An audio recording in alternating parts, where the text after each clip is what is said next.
Et si ton intuition, ou ce que tu appelles ton intuition, c'était simplement de la peur? Parce que oui, il faut s'écouter, mais à un moment donné, c'est pas parce qu'une chose est inconfortable qu'elle est mauvaise pour toi.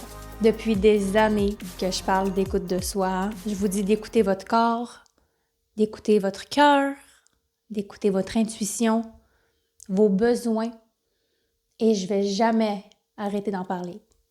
Jusqu'à la fin de mes jours, ça va être ça mon message.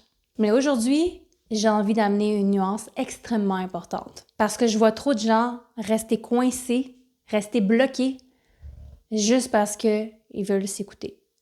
Juste parce qu'ils prônent l'écoute de soi. Salut, moi c'est Evaline, je suis coach des décisions relationnelles. J'aide les hommes et les femmes à se sentir mieux dans leur vie, dans leurs relations, à prendre leur place, à mettre leurs limites, à sortir de l'ambivalence et à prendre des décisions importantes.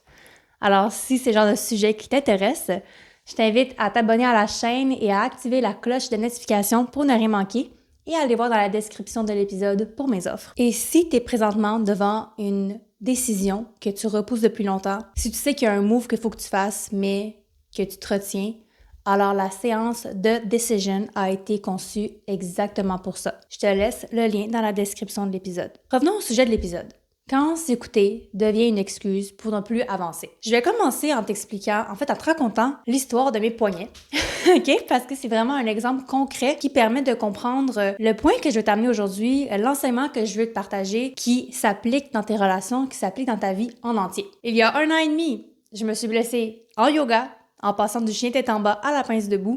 Vraiment niaiseux, vraiment simple comme blessure. J'ai essayé par mes propres moyens de guérir avec le temps, avec le repos, avec un peu de renforcement. Bref, ça n'a pas fonctionné. Et finalement, j'ai enfin fait appel à un spécialiste pour renforcer mes poignets. Et malgré cela, c'est pas évident parce que nous, on connaît notre corps. Normalement, soi-même, on va être attentif à notre propre vie, à notre propre réalité. Les gens extérieurs vont nous donner une perspective différente, vont vouloir nous donner des solutions et c'est parfait, mais il faut quand même les adapter à soi. Mais à quel point on doit les adapter à soi? Okay? Parce que il y a qu'est-ce que la science dit, qu'est-ce que les protocoles disent, qu'est-ce qui fonctionne dans la vie, en gros, et il y a qu'est-ce que ton corps te dit, qui est vraiment personnalisé à toi. Donc, faut pas tomber dans je vais me fier uniquement aux stratégies externes, mais faut pas tomber non plus dans je vais juste écouter mon corps puis pas du tout aller utiliser ce que le monde me dit. Alors, ce que mon spécialiste m'avait dit, c'est que à chaque fois que j'ai de la douleur, je ne peux pas faire l'exercice. Je suis censée renforcer mes poignets, mais si j'ai déjà mal, idéalement, je ne ferai pas mon renforcement. Pourquoi? Parce que je pars déjà avec des points en moins, si on veut, et de faire l'exercice malgré la douleur va créer de l'inflammation et l'inflammation va encourager la douleur et donc je vais être prise dans un cercle vicieux infini. Ma tête me dit on doit faire l'exercice, mon corps me dit non, j'ai mal. Parfait, on prend ça en considération. Qu'est-ce qui est arrivé, c'est que j'avais tout le temps mal, donc j'ai juste jamais fait l'exercice et donc j'ai juste jamais avancé. Donc tu vas me dire, ok, mais là Evaline, tu peux pas juste rien faire. Ben c'est exactement le sujet de la vidéo aujourd'hui. Donc si toi, t'es dans une situation où est-ce que ton corps te dit, non, je suis pas bien, je bougerai pas, non, je me sens pas bien, je vais pas passer à l'action, je prendrai pas la décision, ben t'apprendras jamais puis t'avanceras jamais puis tu vas toujours être prise dans ta situation. Alors que si tu écoutes un peu les stratégies qui viennent te chercher quand même, hein, pas n'importe quoi, n'importe quelle stratégie, mais quelque chose qui fait du sens pour toi, que tu sens que ça serait peut-être une bonne idée et que tu y vas en t'écoutant en même temps, là, tu vas avancer. Et c'est ce que j'ai fait. Ce que j'ai décidé de faire, c'est que je me suis créé un système. Puis là, reste avec moi, je sais que ça n'a pas rapport avec les poignets, là, mais tu vas voir, le lien est là, sérieusement. C'est pour ça que je fais la vidéo aujourd'hui, c'est vraiment exactement ce que je vis présentement. Je me suis fait un système que lorsque ma douleur est de moins de 2 sur 5, je fais les exercices de renforcement.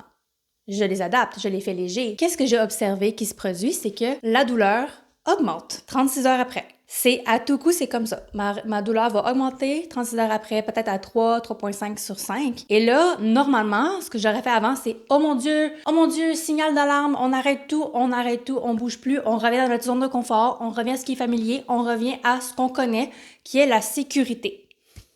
Mais la sécurité, c'est quoi? C'est de pas bouger. Puis t'es-tu tanné de pas bouger? Moi, oui. OK? Donc, on fait une analyse. D'accord, ma douleur augmente 36 heures plus tard à 3,5. On est passé de 1 à 3,5 par exemple, après l'exercice. Mais qu'est-ce qui arrive? C'est que la douleur finit par redescendre. Intéressant, non? Ah bien, la douleur a augmenté temporairement. Temporairement, ma douleur a augmenté. Elle a redescendu. Intéressant. J'ai de la résilience dans mon corps. Je progresse.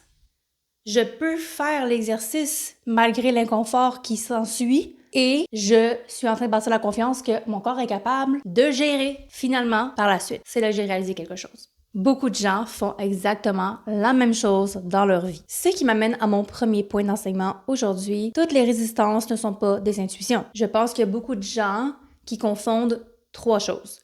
L'intuition, la peur et ton ancienne version. L'intuition, c'est la version qui est calme, c'est un murmure doux, c'est stable, c'est profond, c'est créatif, c'est discret, pis des fois ça n'a même aucun sens rationnel, mais en même temps, il y a comme une sagesse quelque part là-dedans. T'sais. La peur, ça c'est catastrophique, c'est l'urgence qui parle, ton mode survie, il y a beaucoup d'agitation derrière, ça crie fort. Et t'as l'ancienne version de toi qui, elle, veut revenir à ce qui est connu, à ce qui est familier, à ce qui est confortable. Admettons que t'es dans une situation avec ton partenaire de vie et t'as envie d'avoir une conversation quand même difficile avec cette personne-là. C'est pas que t'as envie, mais je veux dire, tu sens que tu devrais le faire. Il y a des choses qui doivent être discutées, il y a des limites qui doivent être posées, par exemple. Donc, tu le sais intérieurement que oui, faudrait que tu le fasses, mais t'as un blocage parce que t'as peur de sa réaction, t'as peur de pas te sentir bien quand tu vas le faire, d'avoir les mêmes watts, de suer, d'avoir la difficulté à respirer, de stresser et de déranger, et comme il y a plein de craintes, si tu veux, reliées à ça, et ton corps comme t'envoies les signaux d'avance, genre non, on fait pas ça, là. Dans ces situations-là, si tu passes pas à l'action, puis si tu ne fais pas la conversation, tu stagnes. Tu restes au même niveau où est-ce que t'étais. Et là, tu peux passer ça pour « Ouais, mais j'écoute mon feeling, genre, j'écoute mon feeling, j'écoute mon intuition, j'écoute mon corps. Mon corps me dit qu'il faut pas que je le fasse, donc je le ferai pas. » Il y a une partie que oui, c'est genre tellement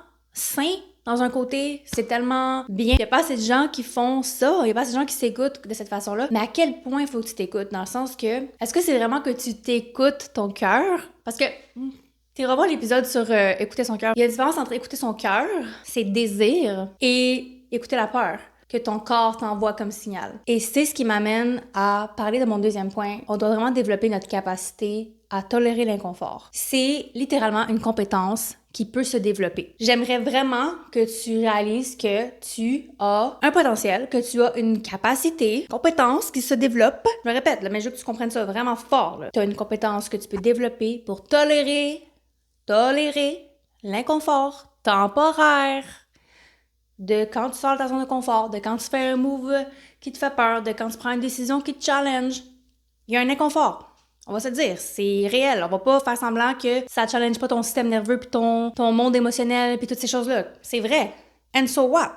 On va passer à travers ensemble, comme des queens. On parle beaucoup de régulation du système nerveux, de bienveillance, de s'écouter, puis c'est vraiment important, puis c'est bien correct, là. Mais on parle pas assez de notre capacité à tolérer l'inconfort. On revient à notre exemple de la discussion difficile. Je vais donner l'exemple d'une de mes clientes, justement, qui devait passer à l'action et avoir une discussion difficile avec son conjoint. Elle voulait poser une limite. Quelque chose de simple, poser une limite. Pas facile nécessairement, mais simple. Elle veut avoir la conversation, elle veut demander quelque chose, mais elle a peur de qu'est-ce qu'elle va ressentir pendant. Elle se dit, je sais pas comment je vais faire pour gérer mes émotions dans la situation. J'ai peur de blesser, j'ai peur de moi me sentir pas bien, j'ai peur d'avoir l'air folle, j'ai peur de... Puis si c'est pas j'ai peur, c'est j'ai pas envie.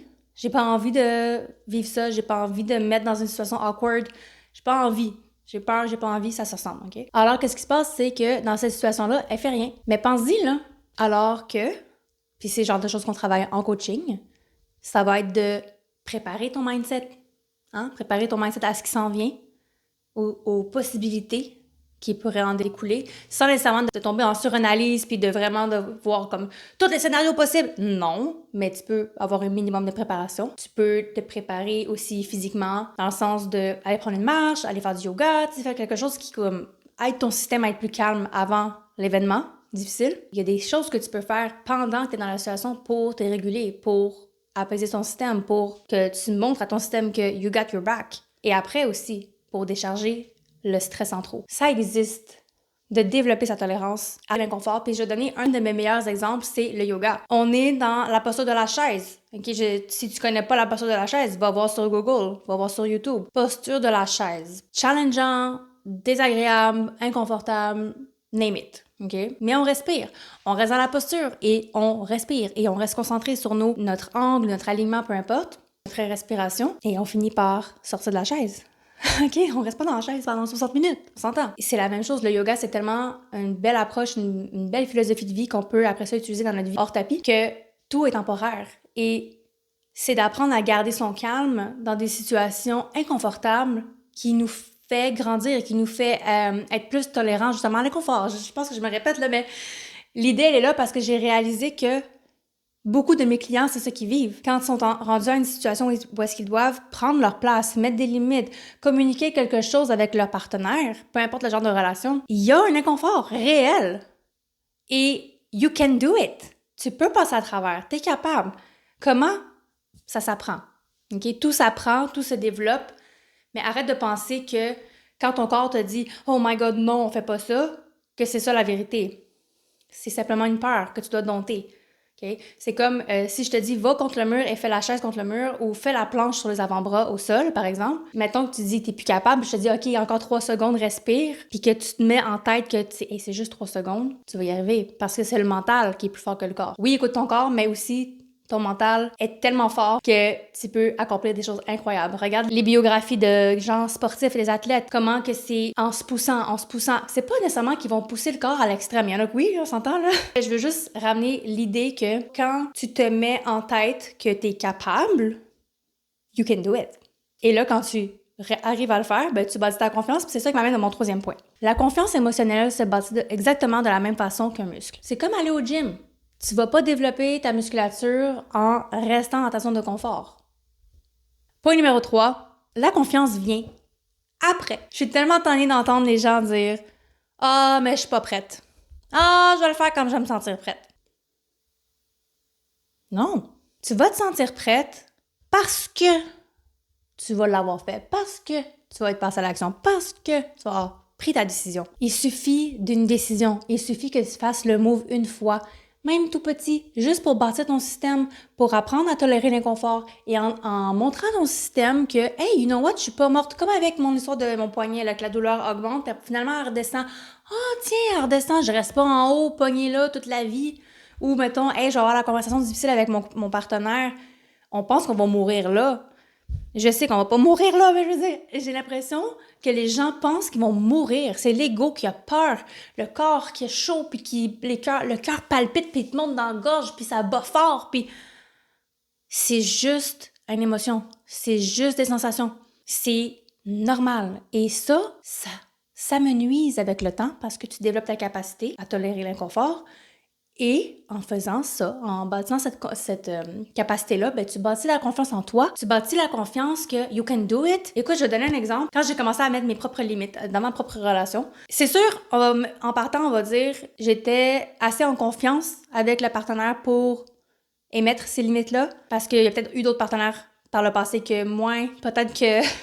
First, j'étais peut-être pas rendue là, dans le sens que, pas que j'étais pas prête, mais j'étais pas assez consciente de l'importance de le faire, de vraiment se respecter, de vraiment communiquer, d'être authentique et tout ça. J'avais beaucoup trop de peur, je crois. J'avais du travail à faire sur moi à ce moment-là. Mais aussi, être avec le bon partenaire. Pas qu'il y en a un bon ou un mauvais, mais je veux dire, être avec un partenaire en qui tu as confiance, que tu sais qu'il va respecter, qui va être ouvert, déjà, ça aide beaucoup. Donc ça, je veux quand même faire un petit disclaimer là-dessus, c'est clairement vraiment aidant. Ensuite, j'ai quand même commencé aussi avec une limite qui est plus petite, qui est plus gérable. J'ai pas commencé avec la grosse limite qui me fait full peur. Non, je suis allée avec quelque chose de petit. Quand je dis une limite, là, ça peut être vraiment comme tes standards que tu as pour toi, pour ton environnement et que tu partages avec l'autre personne avec qui tu vis, par exemple. Tu sais, de partager une situation qui est comme moins chargée émotionnellement, qui est moins importante, j'ai envie de dire, tu sais. Elle est importante quand même parce que tu prends la peine d'avoir la conversation, mais c'est comme pas la grosse affaire, tu sais, pour commencer. Je me souviendrai toujours la première fois que je l'ai fait, je l'ai tellement étiré, là, j'ai tellement attendu des mois et des mois avant de juste communiquer ça. Ça me fait rire d'y penser. Je suis comme, oh my god, j'ai attendu aussi longtemps. Mais c'est parce que j'avais tellement peur. J'avais peur de quoi? Je sais pas. First, j'avais jamais fait ça. 2, tu sais pas la réaction de l'autre, tu veux pas blesser, tu veux pas entacher la relation, tu sais, tu veux pas comme... Surtout si c'est quelque chose que la personne fait toujours, puis que t'as toujours enduré ou accepté ou toléré, et que là, tu dis non, you know what, ça, on fait plus ça, comme, c'est ma limite. T'as peur que ça soit pas respecté, il y a plein, plein de raisons, mais ces raisons-là ne devraient pas t'empêcher, ma belle, mon beau, de émettre ces limites-là, parce que ça, c'est la plus belle preuve d'amour que tu peux faire pour toi, c'est d'écouter. Tu sais, j'arrête pas de vous dire, écoutez votre cœur, écoutez votre corps. Oui, écoute, mais passe à l'action. Communique. Do it. Pose des limites. Dis tes besoins. Fais quelque chose. On est des êtres vivants, hein, comme on dit souvent. On est là pour être.